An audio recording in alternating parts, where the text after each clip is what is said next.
Hi friends, ಎಲ್ಲರಿಗೂ ನಮಸ್ಕಾರ. ನಾನು ಹಳ್ಳಿ ಹುಡುಗಿ ತ್ರಿವೇಣಿ.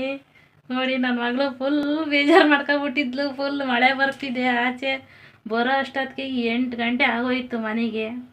ಮಳೆ ಹತ್ರ ಫುಲ್ಲು ಟ್ರಾಫಿಕ್ ಅಂದರೆ ಟ್ರಾಫಿಕ್ಕು. ಇವಾಗ ಏನು ಮಾಡೋದು ಅರ್ಜೆಂಟ್ಗಂತ ನಾನು ಕೆಂಪು ಚಟ್ನಿ ಮಾಡಿ ಗೋಧಿ ದೋಸೆ ಮಾಡ್ಕೊಡೋಣ ಅಂತ ಕಿಚನಿಗೆ ಬಂದಿದ್ದೀನಿ. ಮೇಘನ, ಹಾಯ್ ಹೇಳು. ಹಾಯ್. ನೋಡಿ ಫ್ರೆಂಡ್ಸ್, ಈ ಕಡೆ 1 ಕಪ್ಪು ಗೋಧಿ ಹಿಟ್ಟು ತಗೊಂಡಿದ್ದೀನಿ.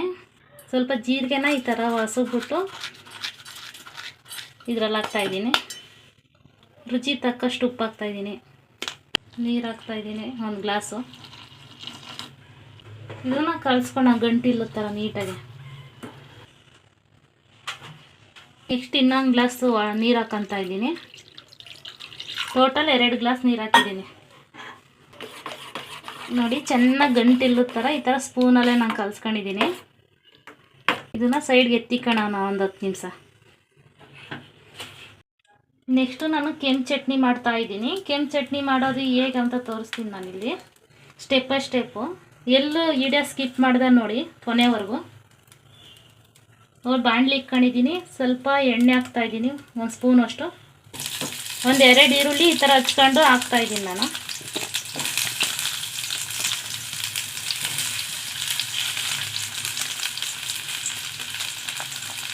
ನೆಕ್ಸ್ಟ್ ನಾನು 2 ಗೆಡ್ಡೆ ಬೆಳ್ಳುಳ್ಳಿ ಸುಲ್ಕೊಂಡು ಇಟ್ಕೊಂಡಿದ್ದೀನಿ ನೋಡಿ, ಅದನ್ನು ಹಾಕ್ತಾಯಿದ್ದೀನಿ.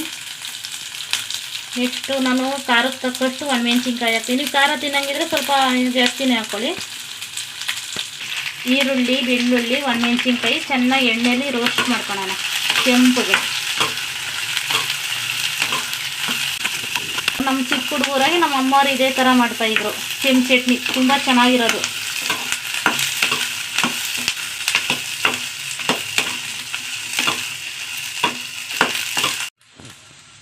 ನೋಡಿ, ಈರುಳ್ಳಿ, ಮೆಣಸಿನ್ಕಾಯಿ, ಬೆಳ್ಳುಳ್ಳಿ ಎಲ್ಲ ಕೆಂಪಗಾಗಿದೆ. ಇವಾಗ ಜೀರಿಗೆ ಹಾಕ್ತಾಯಿದ್ದೀನಿ. 1 ನಿಂಬೆಹಣ್ಣು ಗಾತ್ರ ಹುಣಸೆಹಣ್ಣು ಹಾಕಿದ್ದೀನಿ ಇಲ್ಲಿ. ಇದನ್ನು ರೋಸ್ಟ್ ಮಾಡ್ಕೊಳ್ಳೋಣ ಇದ್ರ ಜೊತೆನೆ. ನೆಕ್ಸ್ಟು ಒಣ ಕೊಬ್ಬರಿ ಹಾಕ್ಕೊತಾ ಇದ್ದೀನಿ. ಸ್ವಲ್ಪ ಬೆಲ್ಲ. ಇದನ್ನೊಂದು 5 ಸೆಕೆಂಡ್ ಈ ಥರ ರೋಸ್ಟ್ ಮಾಡ್ಕೊಳ್ಳೋಣ. ನೋಡಿ, ಇಷ್ಟು ರೋಸ್ಟ್ ಮಾಡ್ಕೊಂಡಾದ್ಮೇಲೆ ಇದು ಸ್ವಲ್ಪ ತಣ್ಣಗಾಗಕ್ಕೆ ಬಿಡೋಣ. ಆನಂತರ ಮಿಕ್ಸಿಗೆ ಹಾಕೋಣ. ನೋಡಿ, ಎಲ್ಲ ಚಿಕ್ಕ ಜಾರಲ್ಲಿ ಹಾಕೊತಾ ಇದ್ದೀನಿ ನಾನು. ಚೆನ್ನಾಗಿ ರುಬ್ಕೊಬಿಟ್ಟು ಬರೋಣ. ನೋಡಿ, ಇಷ್ಟು ಮಿಕ್ಸಿಗೆ ಬಂದಿದ್ದೀನಿ. ಇಷ್ಟು ನುಣ್ಣಗಿರ್ಬೇಕು ಇದು. ಇವಾಗ ನೆಕ್ಸ್ಟು ಒಗ್ಗರಣೆಗೆ ಹಾಕೋಣ ಇದನ್ನು. ನೋಡಿ, 2 ಸ್ಪೂನ್ ಎಣ್ಣೆ ಹಾಕ್ತಾಯಿದ್ದೀನಿ ನಾನಿಲ್ಲಿ ಒಗ್ಗರಣೆಗೆ. ನೆಕ್ಸ್ಟು ಸ್ವಲ್ಪ ಸಾಸಿವೆ, 1-2 ಸ್ಪೂನ್ ಕಡಲೆಬೀಜ. ತುಂಬ ಚೆನ್ನಾಗಿರುತ್ತೆ ಕಡಲೆಬೀಜ ಹಾಕಿದ್ರೆ, ತಿನ್ನಬೇಕಾದ್ರೆ ಬಾಯಿ ಸಿಗ್ತಾ ಇರುತ್ತೆ. ನೀವು ಬೇಡ ಅಂದರೆ ಸ್ಕಿಪ್ ಮಾಡ್ಕೊಳ್ಳಿ ಅದನ್ನು. ನೆಕ್ಸ್ಟು ಕರಿಬೇವಿನ ಸೊಪ್ಪು ಹಾಕ್ತಾಯಿದ್ದೀನಿ ಸ್ವಲ್ಪ. ನೋಡಿ, ಕಡಲೆಬೀಜ ಎಲ್ಲ ರೋಸ್ಟ್ ಆಗಿದೆ.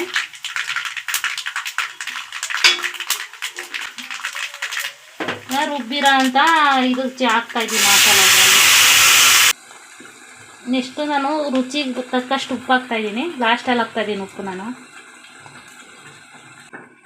ಒಂದು 5 ನಿಮಿಷ ಟೈಮ್ ಸಾಕು ಈ ಚಟ್ನಿ ಮಾಡೋಕ್ಕೆ ನಮಗೆ. ತುಂಬ ಚೆನ್ನಾಗಿರುತ್ತೆ. 1-2 ನಿಮಿಷ ಇದನ್ನು ರೋಸ್ಟ್ ಮಾಡೋಣ ಹಂಗೆ.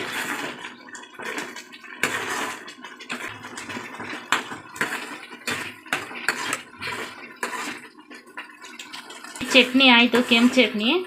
ಈ ಸೈಡ್ ಎತ್ತಿಕೊಳ್ಳೋಣ. ಈ ಕಡೆ ದೋಸೆ ಹಂಚಿಟ್ಟಿದ್ದೀನಿ ಕಾಯೋದು ದೋಸೆ ಮಾಡೋಕ್ಕೆ. ಈ ಕಡೆ ಕಾಯೋದಕ್ಕೆ ದೋಸೆ ಹಂಚಿಟ್ಟಿದ್ದೀನಿ. ಗೋಧಿ ಹಿಟ್ಟು ಕಾಯಿಸ್ಬಿಟ್ಟು ಒಂದು 10 ಮಿನಿಟ್ಸ್ ಬಿಟ್ಟಿದ್ದೀನಿ. ಇವಾಗ ಸ್ವಲ್ಪ ಬಾಣಲಿಗೆ ಎಣ್ಣೆ ಹಚ್ಚಿದ್ದೀನಿ ನೋಡಿ ಇಲ್ಲಿ. ನೋಡೋಣ, ತುಂಬ ಚೆನ್ನಾಗಿ ಬರ್ತಾಯಿದೆ ಗೋಧಿ ದೋಸೆ.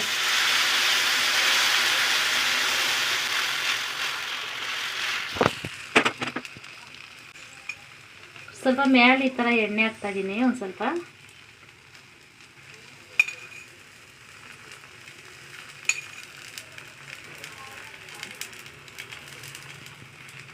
ನೀವು ಬೇಕಂದರೆ ತುಪ್ಪ ಹಾಕೋದು, ಇನ್ನೂ ಚೆನ್ನಾಗಿರ್ತವೆ ಟೇಸ್ಟು. ಒಂದು ಸ್ವಲ್ಪ ತಳ ಹತ್ತಲ್ಲ ಇದು ದೋಸೆ, ತುಂಬ ಚೆನ್ನಾಗಿ ಬರ್ತವೆ. ನೋಡಿ ಇವಾಗ ಎಷ್ಟು ಚೆನ್ನಾಗಿ ಬರ್ತಾವಂತ ಹಿಂಗೆ ಎತ್ತೋದಕ್ಕೆ. ನೆಕ್ಸ್ಟ್ ಹಿಂಗೆ ಹಾಕ್ಕೊಳ್ಳಿ. ನೋಡಿ ಎಷ್ಟು ಚೆನ್ನಾಗಿ ಬಂತು.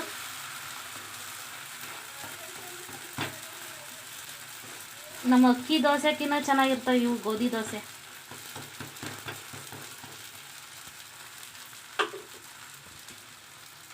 ನೋಡಿ ಕೆಂಪು ಚಟ್ನಿ ಗೋಧಿ ದೋಸೆ ರೆಡಿಯಾಗಿದೆ. ತುಂಬ ಅಂದರೆ ತುಂಬಾ ಚೆನ್ನಾಗಿರುತ್ತೆ. ಮಕ್ಕಳಂತೂ ತುಂಬ ಇಷ್ಟಪಟ್ಟು ತಿಂತಾರೆ. ಮನೆಗೆ ಎಲ್ಲರೂ ತಿಂತಾರೆ, ಚಿಕ್ಕವರಿಂದ ದೊಡ್ಡವ್ರವರೆಗೂ ಎಲ್ಲರೂ ತಿಂತಾರೆ ಇಷ್ಟಪಟ್ಟು. ಮಕ್ಳಿಗಾದರೆ ತುಂಬ ಇಷ್ಟ ಆಗುತ್ತಿದ್ದು.